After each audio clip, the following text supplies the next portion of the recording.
কি হবে সেদিন? 31st নাইট হবে।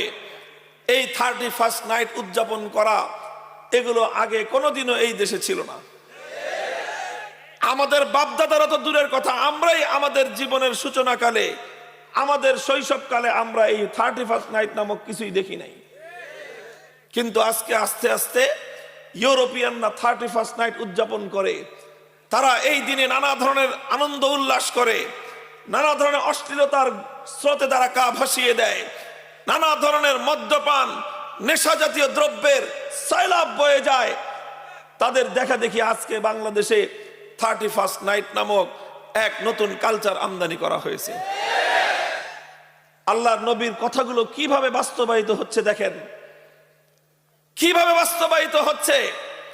মুসলমানদের ঘরগুলোকে, মুসলমানদের সমাজকে ধ্বংস করে দেওয়ার জন্য যত ধরনের আয়োজন সম্ভব সব ধরনের আয়োজন মুসলমানদের মধ্যে করে দিচ্ছে। মুহতারাম হাজিরিন, বেঈমানরা জানে ইমানদাররা আবার এক সময় জেগে উঠবে। ওদের জানা আছে এই যে আজকে উম্মতে মুসলিমার আজকে যে অধপতন, সারা দুনিয়া জুড়ে মুসলিম জাতির আজকে অধপতন, এটাই মুসলমানদের চূড়ান্ত পরিণাম নয়, বরং এই অধপতনের পরে আবার মুসলমানরা জেগে উঠবে ইনশাআল্লাহ। জাগরণ ঘটবে মুসলমানদের, সারা দুনিয়া জুড়ে মুসলমান